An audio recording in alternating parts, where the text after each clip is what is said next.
High বন্ধুরা, সবাইকে শুভ সকাল এবং রথযাত্রার অনেক প্রীতি ও শুভেচ্ছা। তো আজকে রথের দিন, তাই আমি আজকের একটা আলাদা উপকরণ দিয়ে খিচুড়ি বানিয়ে আপনাদেরকে দেখাবো। তো তার জন্য নিয়ে নিয়েছি এখানে গোবিন্দভোগ চাল। তো আমি এখানে 250 গোবিন্দভোগ চাল নিয়েছি এবং ধুয়ে নিয়েছি। ধুয়ে ঠিক এইভাবে শুকাতে দিয়ে দিয়েছি একটা বাটিতে। নিয়ে নিয়েছি কফি আর সবজি, সব রকম পাঁচমিশালি সবজি নিয়েছি। আলু, কুমড়ো, বিনস, টমেটো, কাঁচা লঙ্কা, আদা, গাজর, এগুলো হচ্ছে আমার সবজি। এই দিয়ে আমি কিন্তু আজকে রেসিপিটা বানাবো। আর মশলা হিসেবে নিয়ে নিয়েছি এখানে আমি গোটা গরম মশলাগুলো আপনাদেরকে আমি দেখিয়ে দিই। তেজপাতা, কাজু বাদাম, এলাচ, দারচিনি, লবঙ্গ, শুকনো লঙ্কা, জিরে আর চিনে বাদাম। তো এইগুলো দিয়ে আজকে কিন্তু আমার মেন খিচুড়িটা বানানো হবে। তো চলুন দেখে নেওয়া যাক আজকের রেসিপি। তো আমি কড়াই গরম হয়ে গেছে, বসিয়ে দিয়েছি আছে। এবার এখানে আমি মুগ ডাল ভেজে নেব। আমি যতটা চাল নিয়েছি ঠিক ততটাই ডাল নিয়েছি কাপ মেপে। তো এই মুগ ডালকে কিন্তু খুব হালকা করে ভেজে নেবেন, অবশ্যই একটু লাল হলেই কিন্তু নামিয়ে নেবেন। আপনারা দেখছেন লাল লাল করে কিন্তু ভাজা হয়ে গেছে ডাল আমার। এবার এটাকে আমি নামিয়ে নিই, দেখতে পাচ্ছেন। তো এবার এই ডালটাকে আমি একবারই হালকা হাতে ধুয়ে নেব। তো এবার আমি সবজিগুলো ভেজে নেব। তার জন্য এখানে আমি তেল দিয়ে নিচ্ছি।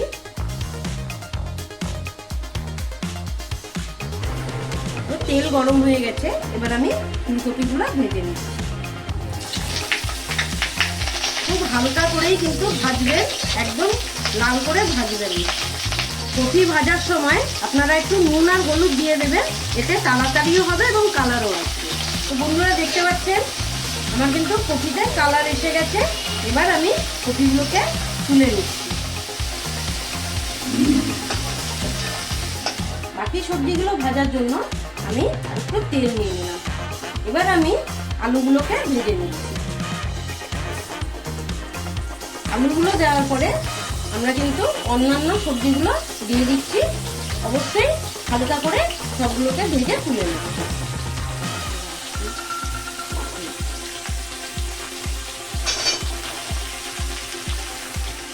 তো সবগুলোকে আমি হালকা করে ভেজে নিচ্ছি।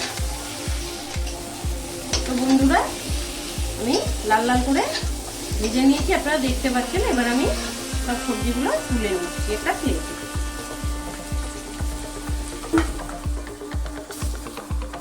আমি এখানে জল গরম হতে দিয়েছি, কারণ চাল আর ডালটা ছাড়বো। তো এটা আমি একটু গরম করে নিচ্ছি জলটাকে। তো যে ডালটা আমি ভেজেছিলাম ঠিক একবারই আমি ভালো করে ধুয়ে জলটা ফেলে দেব। তো জল আমার ফুটে উঠেছে, এবার এতে আমি চালগুলো দিয়ে দিচ্ছি, সাথে দিয়ে দিচ্ছি ডাল। তো চাল ডালটাকে এবারে আমি ফুটিয়ে নেওয়ার জন্য ঢেকে দিলাম। তো তাড়াতাড়ি সিদ্ধ হওয়ার জন্য আমি এখানে নুন অ্যাড করে দিলাম 1 চামচ আপাতত। 80% মতো আমার কিন্তু ডাল আর চালটা কুক হয়ে গেছে, আপনারা দেখতে পাচ্ছেন। এবারে আমি কিন্তু ভাজা সবজিগুলোকে এর মধ্যে এক এক করে ছেড়ে দেব।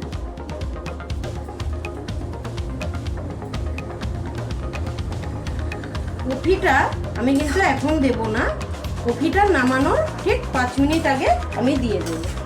আপনারা দেখতে পাচ্ছেন অলরেডি কিন্তু একটা কালার এসে গেছে।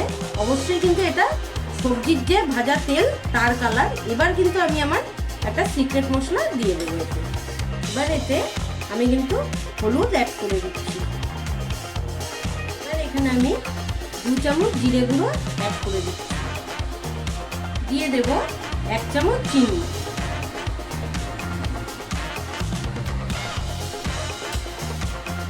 সব কটাকে খুব সুন্দর করে মিক্স করে নেব। একটু ঝালের জন্য দিয়ে দিচ্ছি শুকনো লঙ্কার গুঁড়ো, দিয়ে দিচ্ছি কাশ্মীরি লঙ্কার গুঁড়ো কালারের জন্য, দেব গরম মশলা। সবগুলোকে এবার ভালো করে মিশিয়ে নিচ্ছি। খিচুড়িটা এখানে যতক্ষণ পাকছে তো ততক্ষণ আমি একটা মশলা তৈরি করে নিচ্ছি। তো যে গরম মশলাগুলো আমি নিয়েছিলাম সেটাই আমি কিন্তু এখানে তেল গরম হয়ে গেছে, ছেড়ে দিচ্ছি এক এক করে।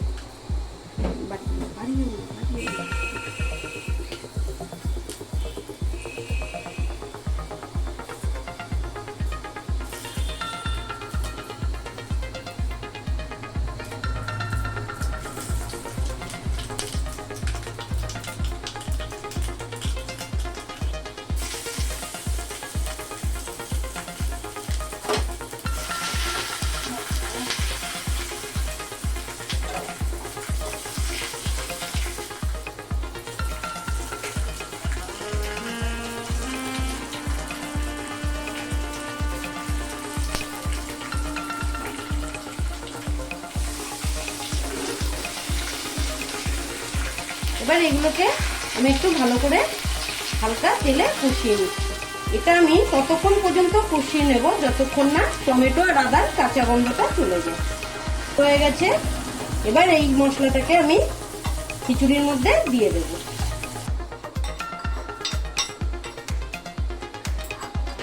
যে মশলাগুলো আমি রেডি করলাম, তো সে মশলাগুলো খিচুড়ির মধ্যে দিয়ে দিই। তো এবার সবগুলোকে আমি খুব ভালোভাবে মিশিয়ে নেব।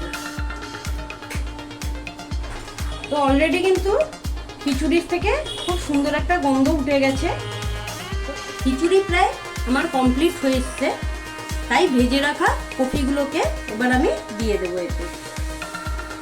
এবার ভালো করে ফুলকপিগুলোকে খিচুড়ির সঙ্গে ওলট পালট করে নিই। আপনারা দেখতে পাচ্ছেন যে খিচুড়ি কিন্তু আমার রেডি। তো ঠিক এইরকম রেখে দেবে। এর ওপরে এবারে আমি ঘি দিয়ে দিচ্ছি। এই ঘিটা দিলে কিন্তু খিচুড়ির স্বাদ আরো সুন্দর হয়। এত সুন্দর গন্ধ বেরিয়েছে। তো আপনারা ঠিক আমার মতন করেই বাড়িতে বানাবেন এবং আমাকে জানাবেন আমার দেওয়া রেসিপিটি আপনাদের কতটা ভালো লাগবে।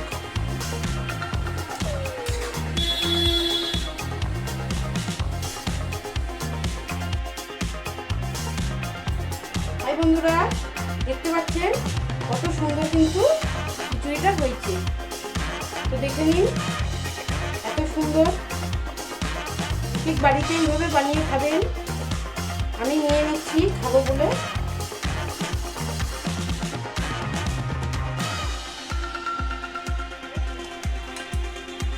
আমি নিয়ে নিচ্ছি দুটো বেগুন ভাজা।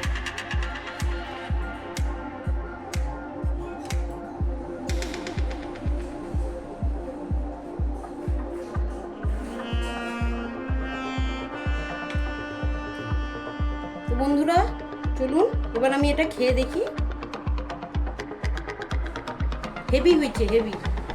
তো আপনাদেরকে আমি জানাচ্ছি শুভকামনা এবং অবশ্যই আমার সাথে থাকবেন, পাশে থাকবেন এবং সাবস্ক্রাইব করবেন আমার চ্যানেলটি নতুন নতুন ভিডিও পাওয়ার জন্য। তো নমস্কার, ভালো থাকবেন। জয় জগন্নাথ।